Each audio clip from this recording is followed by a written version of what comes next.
Good morning. Welcome to Leicester Fan TV, Tommy. Just doing my post-match review of Burnley at home. What can you say? Frustrating afternoon in some ways for me. Probably felt we should have got more from the game. Even at 2-2, I felt we were the team going to win it.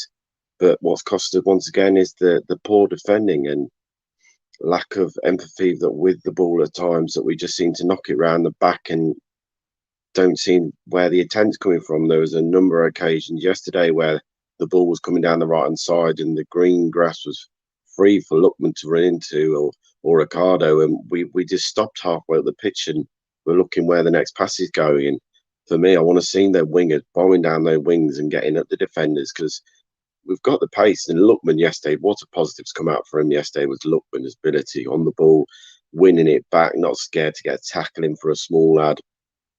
The skill level he's got is second to none, but his ability. So great positive for Lookman going forward, and he's probably nailed down that right wing position for me going forward when he can be fit and ready to go. I understand Rodgers is saying that he wasn't, he was starting to tire in at the 70, 80-minute mark when he took him off, but he's only going to get more match fitness better by playing him. And how many, in the lower leagues, how many times do you play going down within the 85th minute with cramp and stuff? We never got to that point with Lookman. I'd rather seen him gone down with a bit of cramp and then gone, yeah, time's up. And we've pushed him as far as we can go.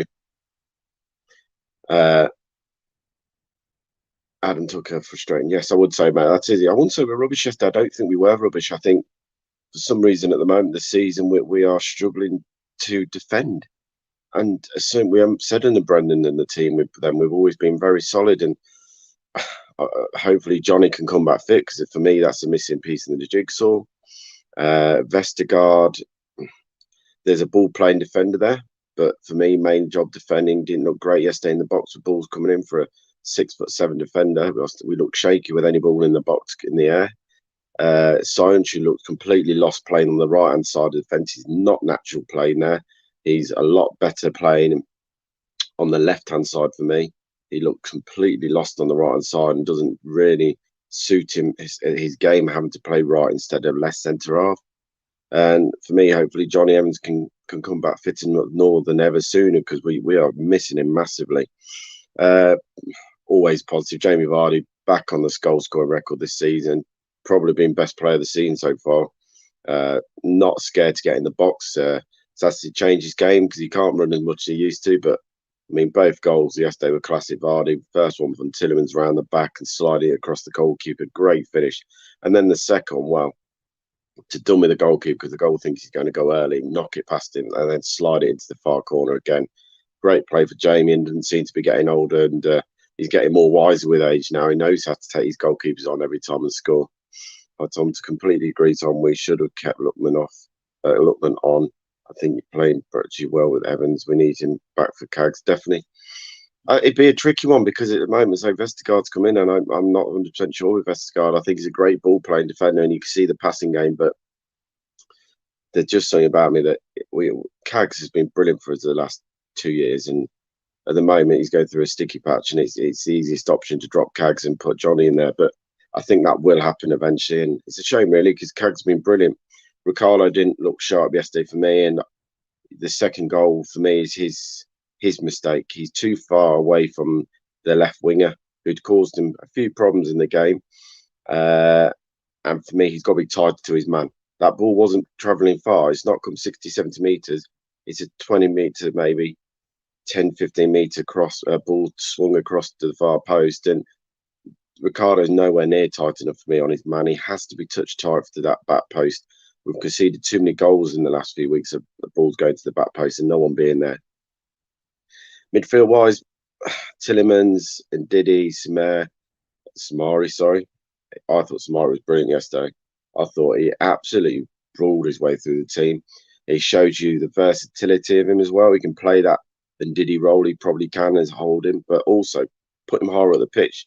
His feet, his footwork for a big lad, he was dancing around players for fun in the first half at times, and even the second half he was moving the ball quickly. He's got an eye for vision as well for me for looking up for the pass for Vardy to run onto and getting the ball wide. So great positive to come out from them two performances yesterday, Lookman and Samari.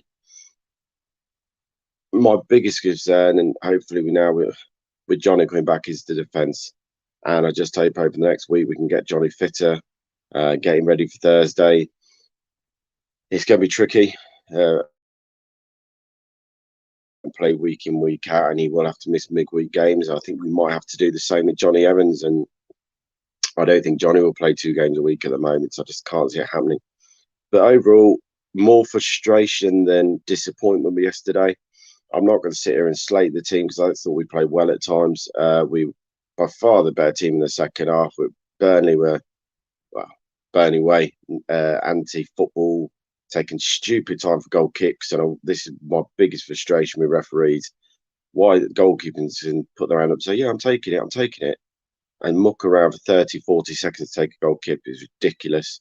And I was glad that he booked the left winger for Burnley for going off the pitch, then coming back on the pitch and falling over. Fair play to the referee. You got that correct there, mate. Book him for time wasting because he knew what he was doing, and he knew he was trying just to get them out to half time without them conceding a goal. So credit to the referee there. You got that one spot on. We now move to Thursday night. Walsall in the Europa League. Remember, join me for watch along. Looking forward to that one. But it'll be a tricky time. I'll just put it in there. I was going to say, I think Daka will start. I think Iheanacho will start. And that's my point I'm going to finish on tonight, or this afternoon, is where does Brendan fit Iheanacho into that team? Because Iheanacho came on and we looked at a completely different unit. The ball from me for Nacho's goal, for Vardy's goal for Nacho was second to none. He's on fire at the moment, Nacho, with goals and assists. And you've got to fit him into that team somehow. And I don't know how you do it.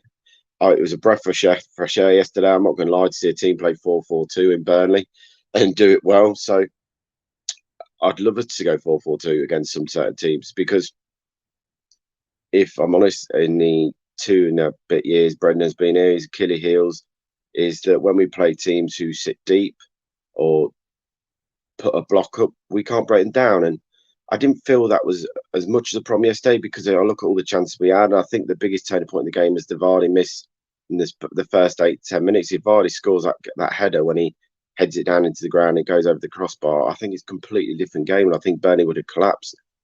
But as soon as they got the goal, it gave them the belief to go out and try and defend for their lives again. So it's a tricky one. But no, that's my views. Got a few little frustrations off my chest, let's put it that way. But remember, we've got a busy week as always. Phil on Monday night. Tuesday night, Jack with the women's show. Wednesday night, Jack looking at Walsall, the away fan show. Thursday night, my prediction show will be on, but it'll be on at 8 o'clock after the watch along for Walsall. And then Friday night, Reedy's show. And then obviously we go to Sunday, and it'll be the famous aftermath show as always with Jamie, who's been on this morning, had his cup of tie and his morning rant, as he's put in the chat later. And then obviously we'll be building up to Crystal Palace away, what will be a very tricky tie down at Selhurst Park.